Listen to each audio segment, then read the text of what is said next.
Welcome back, ladies and gentlemen, to the BFA audio blog. This is Keith Johnson. I have the producer with me, Keymaker, on Skype. However, he tells me there is a delay in our ability to communicate. So there's like a 5-second delay. So I'll say something and ask him a question, and then he won't respond. And I'll think he's not responding, but he really is responding. These are the challenges of being across the world, trying to communicate to you as we are committed to do here at the BFA. I'm in Israel. Those of you that don't know, I've been here for the last few weeks, and I've kind of run into something here in the last few days that I just have to bring to our listeners. So this again is Keith Johnson. I am unplugged, unedited, free to say whatever I feel called to say. So I'm going to jump into a topic that is, it's in international news. It's a historical topic. It's something that people around the world are talking about even now, and it has to do with the Israeli-Arab conflict. That's right. I want to talk a little bit about the conflict in this place called the Middle East. Now, the Keymaker, can you hear me? Because if you can't hear me, I'm going to keep going. You just say you can hear me. Okay, that's awesome. That's awesome.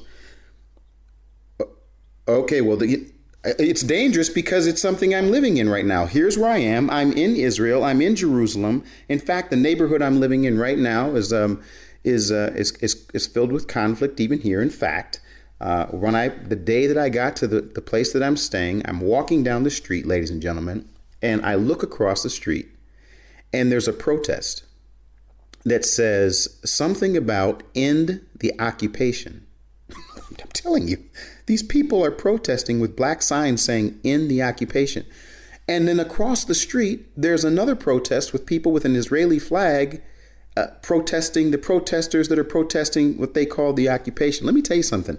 I am in the midst of a bee's nest. Can I say that? I mean, is that too controversial? I mean, every person I talk to has a strong opinion about what's happening over here in Israel. And in fact, when I say that I'm an American, some people have even asked me about my opinion about the present administration's policy on Israel. So, I mean, how can I not talk to the faithful listeners at the BFA audio blog about something that I'm living every day? So I want to ask again, Keymaker, before I get started here, you and I haven't had a chance to do our pre-production discussion. Part of the reason for that is I've been sick. For the last couple of days, I've been sick. They've been pumping me with all this stuff, but I feel so much better. My voice might be a little groggy, but I've been on a journey that I want to talk to you all about. I have decided, because of the projects that we're working on right now, and I hope my wife doesn't hear this. I mean, if my wife hears this, she's going to be furious. It was her idea for me to come over here and to study the language, and she wanted me to take a little bit of a break while I was studying the language. Well, I did that. I studied the language, and it wasn't a break. It was grueling, 12 hours a day. I'm glad that I'm off the mountain, back down here in the valley, where I can deal with the conflict of the Israelis and the Arabs. Anyway, while I'm here, I've been in the midst of doing some things regarding projects that we're working on.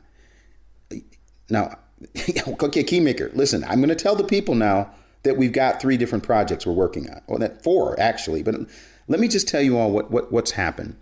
We are in the midst of preparing for an international broadcast of the Time Will Tell series. I would like you to know that I did a really cool thing. I went to the village of Silwan outside the old city of David, which is the Arab village where one of my friends lives who helped us with Time Will Tell 1, and I gave him a gift of the Time Will Tell series. He was ecstatic about it. He and his family, I spent some time with them. In fact, I'm going to share a little bit of that maybe at some point. But we're working on that, preparing for that. We also have the second series that we're working on, which is the 7th month. We're calling it Right on Time, regarding what's traditionally called the High Holy Days. That's the project the Keymaker is working on. We also have a project that I'm not necessarily working on in earnest in Israel, but we've got what's called Ancient Time from China, and we got one of our other editors working on that. So I'm communicating with him back and forth. And then there's this other thing that came up, and Keymaker, I haven't gotten a chance to tell you about this, but folks, I'm going to tell you, and then he'll have to just yell at me after the broadcast. I've been working on something that has caused me to have to leave the comforts of the what's called on the inside of the Green Line. the green line. Let me put it this way. I've had to do some things that have caused me to go into, they have what's called Area A. I had to go to Area A. And Area A, for those who don't know, is got this reputation of being not safe. In fact, I've got a little video that if you can do this, Keymaker, I took a quick little, 5-second video, 10-second video of my friend taking me into Area A, just so folks can see this sign that they put up that lets the people know that if you're an Israeli citizen, it's illegal to go into Area A. I'm not an Israeli citizen, and I've got to go to Area A because I'm doing research and trying to bring the beauty of the land to the people that are watching our projects. So what am I supposed to do? Am I supposed to be, sit over here on the other end in the safety of being here and not crossing over? No, I'm going to cross over. Well, here's where it gets complicated. I cross over into Area A, and I have to tell you all, if you've never been into Area A, it is complicated. I had to go to places. I hope my wife knows. I told her I was going to have to do this, and pray for me. I had to go to Ramallah. I had to go to Nablus. I had to go to some places that aren't necessarily on the top 5 tourist best spots to go if you're here in Israel. However, for what we're doing in terms of bringing information, inspiration, and revelation to the people that are a part of the BFA site where they want to see what we're trying to do, it was crucial for me to find somebody that could get me to Area A. And so I found a young man who was willing to take me there. And I had some experiences that were, let me just say, were interesting. Let me tell you just one. So I've been learning Hebrew. And what I love about the Hebrew language is it's very expressive. So when you're speaking, your gut, you can feel it in your gut and you can feel it in your heart. And so I've been taught by my professors and those around, they say, speak Hebrew everywhere you can with whoever can speak Hebrew. Well, the young man that I had take me can speak Arabic, he can speak Hebrew, and he can speak English. So I told him, when we're on our day's journey to Area A, I said, hey, listen, since you can speak these 3 languages, only speak to me in Hebrew. It helps me in my understanding. He said, ain't baya, no problem. So we're going. Well, he failed to tell me something that after my visit, he then told me. We went to a place that it's in the center of Nablus. Now, if you know anything about Nablus, it's a hot spot in what they call the West Bank. Now, one thing about the West Bank I have to say, and one of my Jewish friends asked me this question, is it the West Bank of Israel or is it the West Bank of Jordan? It's like a great question. Like if you're in Israel, they call it the West Bank, but it's really east of present day modern Israel, but it's west of Jordan. And this is where it gets complicated. So anyway, are you still with me, Keymaker? I mean, is this nervous? Does this make you nervous that I'm talking about this political issue? Is this something look, it's a biblical issue for me. It's something that I'm dealing with. I want people to understand that it's complicated, the situation in Israel with the people that are surrounded. I mean, so anyway, I go to this place. Okay, so I go to this place and we had to have a Palestinian policeman let me into this place. And so we pulled in. We were the only ones there in the center of Nablus. And the policeman came over and he had his gun and he opened up the place, and I went in and I got so excited. I said to him, the Hamakom hazeh, this place is a chashuv. It's important. It's a chashuv meod. It's very important, I said to him in Hebrew. And he went silent on me. And my friend who took me looked at me kind of strange, and I didn't understand. So I continued on with my video camera, and I'm taping where I'm at, and I'm looking at where I'm at. And, well, let me just tell you what happened. After I got done doing what I needed to do for you all so you could see this important place, we got into a bit of a conflict, me and my tour guide, because he said to me, "Why did you speak Hebrew?" I said, "What do you mean, why did I speak Hebrew?" I was excited. It's important, this place that I'm at. He said that the man who opened the gate said to him, "Is he Jewish?"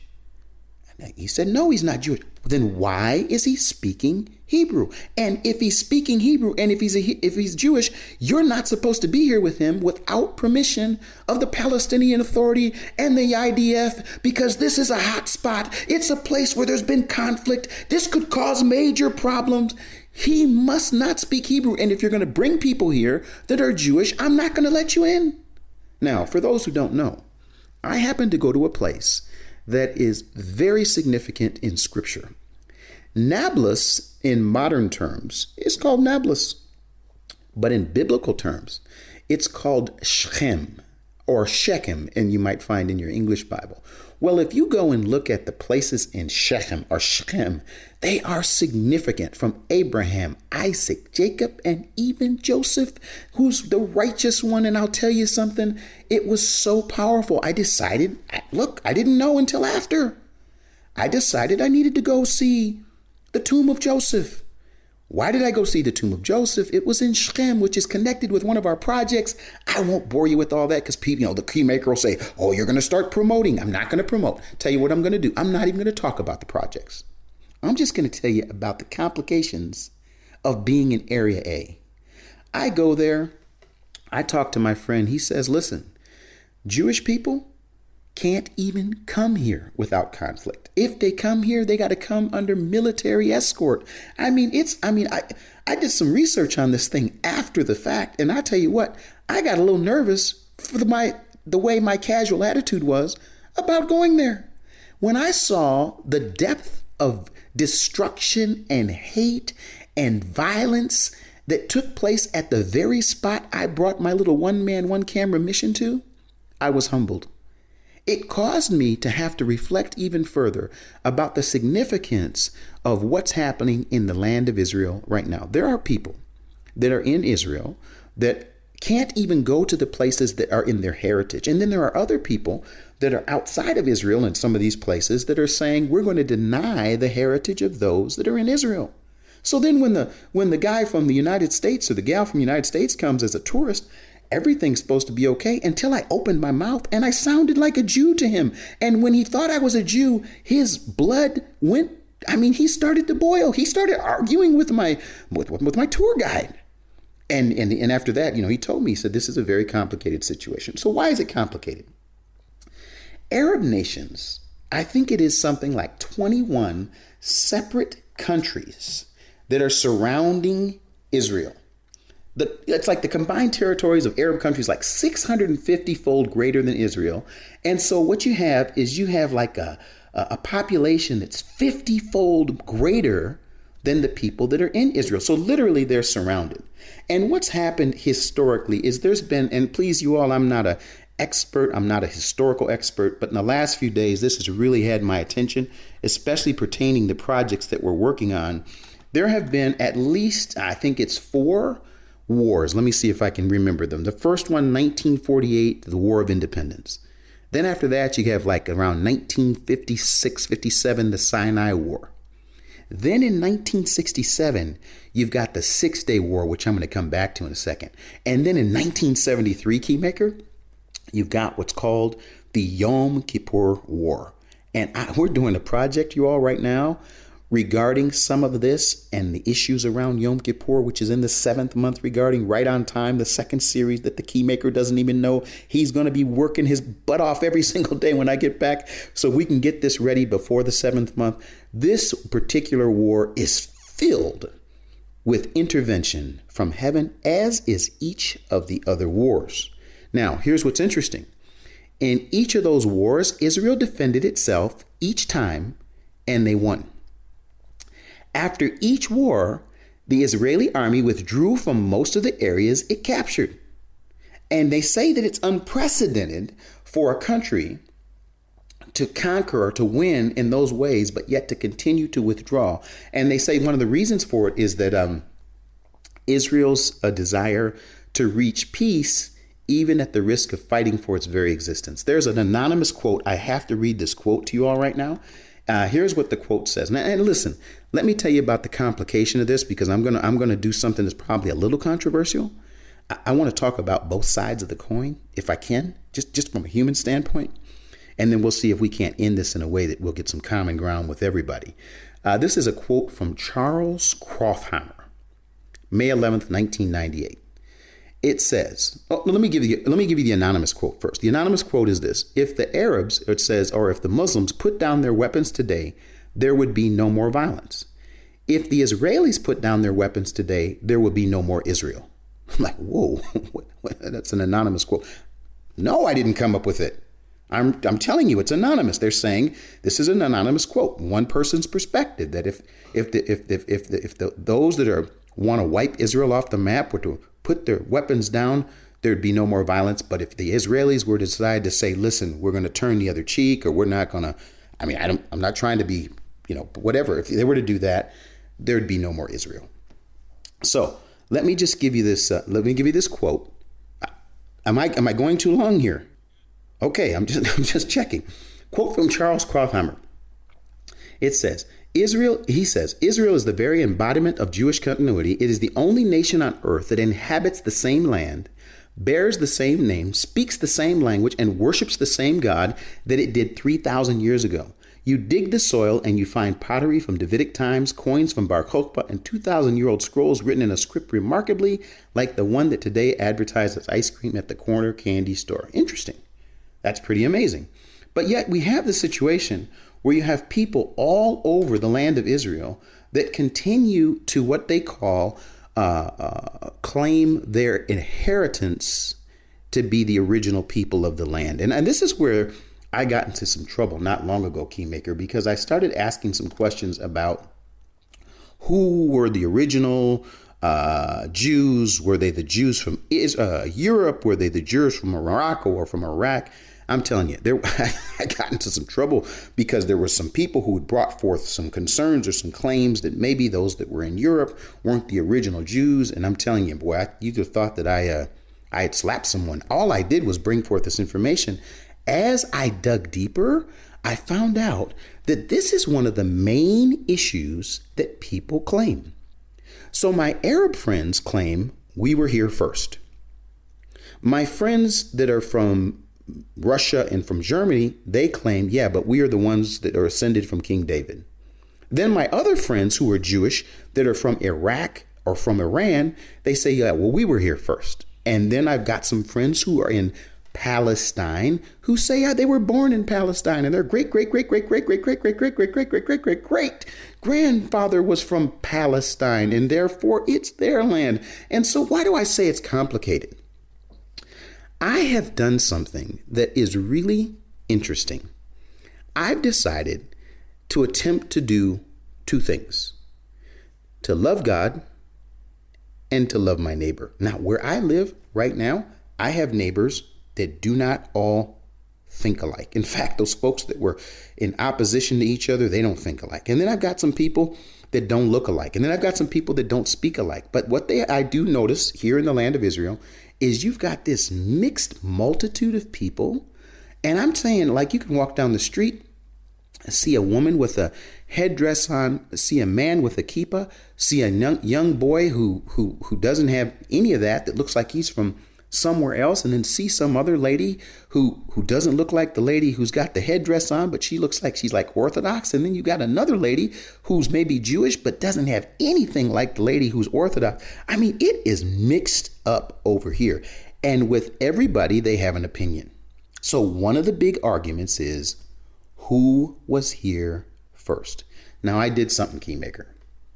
I went into the red area, or area A, and I decided that I wanted to go over by the famous security wall.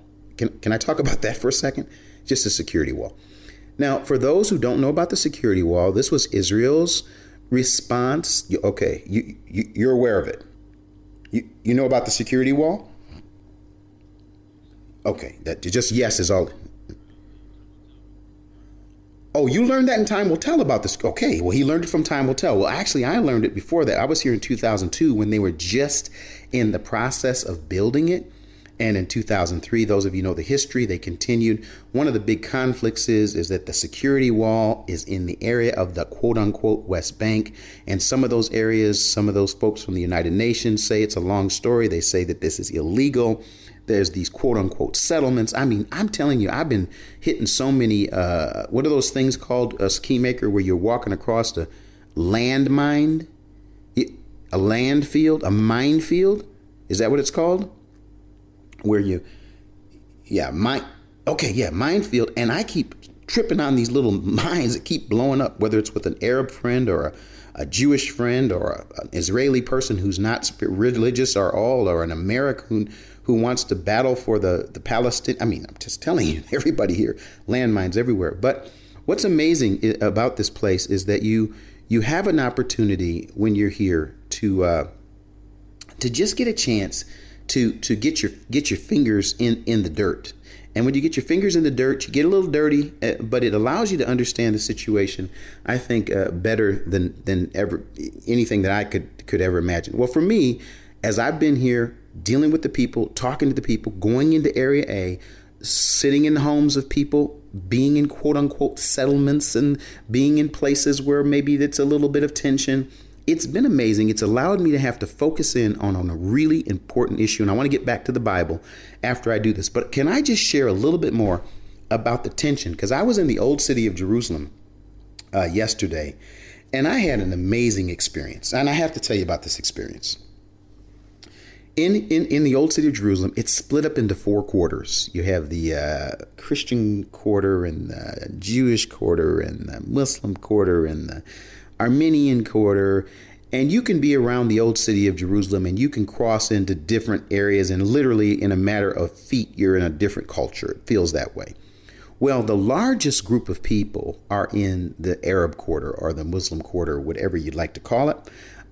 So the thought would be is when you're there, you would only see Arabs that were sort of dwelling in that area, and then in the Jewish quarter, that'd be the same. Well, there's something really interesting that I came across yesterday that I want to share a little bit with the folks. It's about a yeshiva that's actually in the Arab quarter, and this yeshiva was there a long time ago, and it was there all the way up until 1948. In 1948, when the whole War of Independence took place, the Jewish people basically were run out of the old city of Jerusalem. And the story goes something like this, that there was an Arab man who knew that this yeshiva was there and basically watched over this yeshiva from 48 all the way to 67, covered over the walls, etc. And then in 67, after that, sometime after that, the group of people had come back into the old city after the War of 67. And they went back to this place, went back to some of their homes. And it's funny, you can go into the Muslim quarter and look at some of the homes and the doors of the homes, and you'll see places where mezuzahs used to be. Well, what's amazing, and maybe I can share more about this later because I know I'm going a little long here. What's amazing is yesterday I was invited to go to this yeshiva, and it's called the Crown of Jerusalem. It used to be something for like the Kohanim, where they were preparing for the third temple, but now they don't say that to be politically correct. But it's smack dab in the middle of the Arab quarter, facing the Temple Mount. And I went in there and got a chance to talk to some of the young men that are there that are studying. I got a chance to take some video. And there in the middle of that place, they have the old ancient books that were there that the Arab man kept until they returned. I took some video of that, and hopefully I'll be able to get a chance to share that with you at some point. But what's so powerful about it is that, it's easy to put everybody into one box. Oh, all the Arabs, they just wanted to wipe them out. Well, here was an Arab man who said, listen, I'm going to keep this until you get back. And then after 20 years, he gave him the keys and says it's yours, because he knew it was theirs before he got it. So it's not, you can't just always lump everybody in to the same deal. Real quick, let me just say something about Jerusalem. I've done a little bit of, and I'm going to give this link to you, a Keymaker. It talks about Jerusalem and its strife echoing across ancient history. Let me read one little paragraph. It says, this is from Stefan Lovgren, National Geographic News. It says, it may be called the city of peace, but no other city has been more bitterly fought over than Jerusalem. In the past 4,000 years, it has seen at least 118 conflicts. It has been razed at least twice. It has been besieged 23 times, and it has had at least 5 separate periods of violent terrorist attacks in the past century. The man goes on to explain about the history of Jerusalem. And I think it's a fascinating, I would like to get the book, but I was reading this article. It's just fascinating about Jerusalem, because you have to ask yourself this question. Does Jerusalem have oil?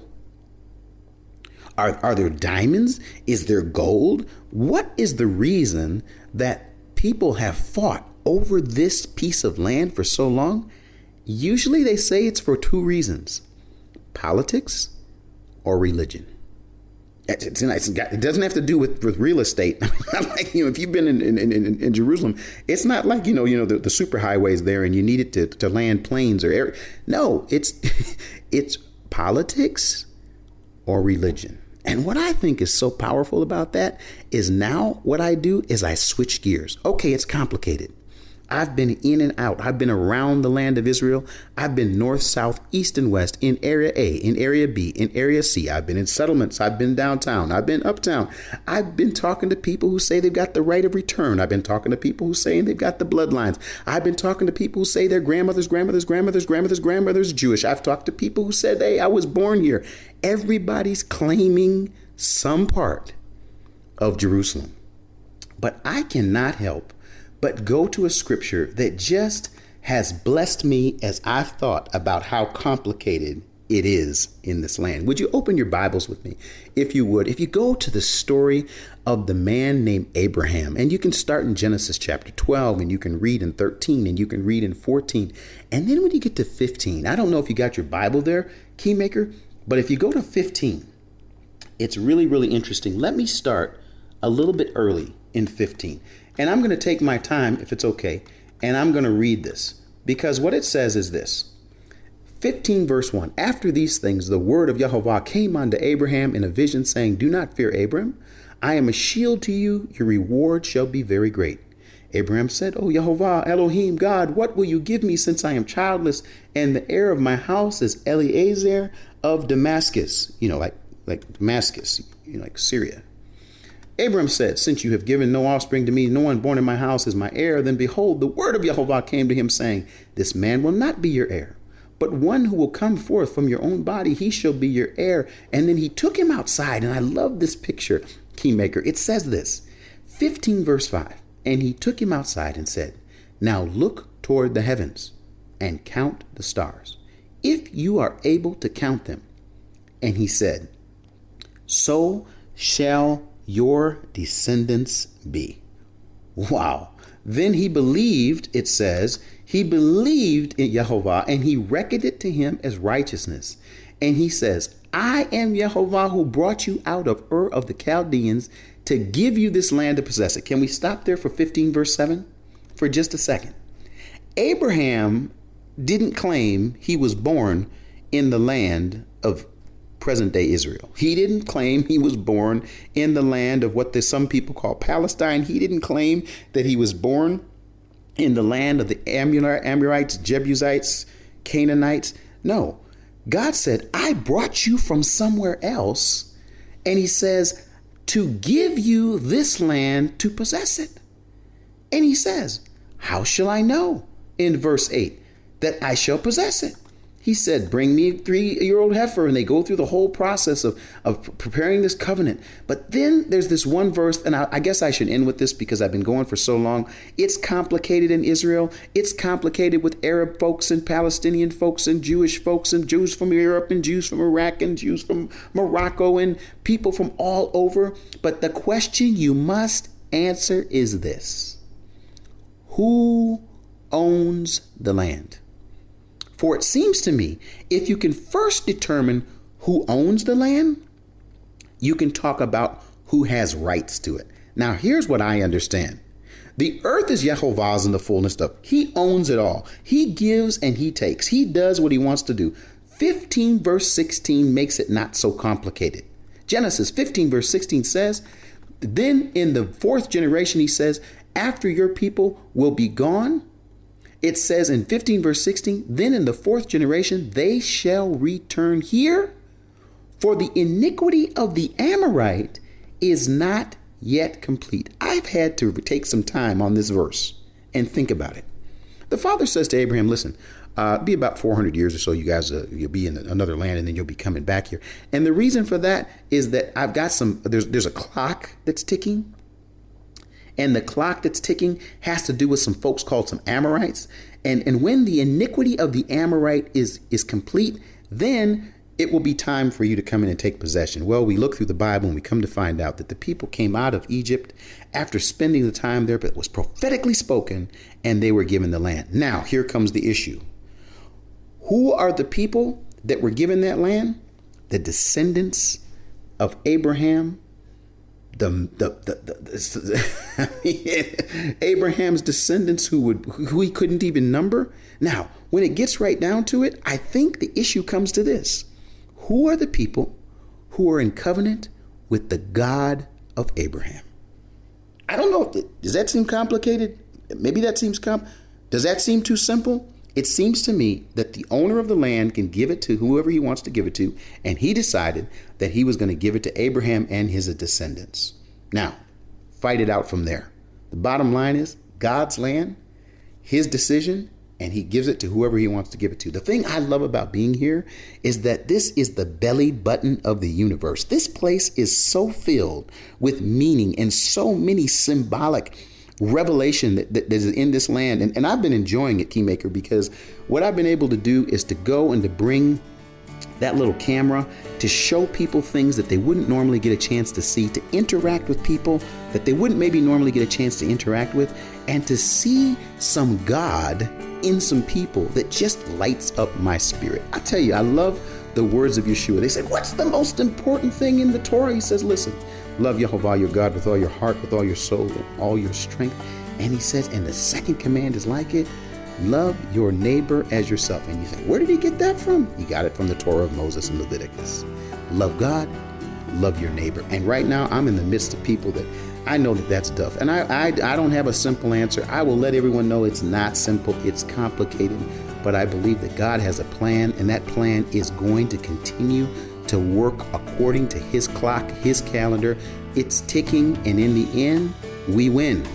God's going to set up this kingdom, and there ain't going to be no more battles, ain't going to be no more walls, ain't going to be no East Bank, West Bank, North Bank. So, hey, it's going to be his land, his people, his Messiah will reign, and hopefully we will be there with him. And until the meantime, let us continue to do the work that we need to do to learn how we can love God and love our neighbor. Now, you do me a favor. If you continue to keep watching, if you continue to keep listening, if you continue to keep reading, we will keep working.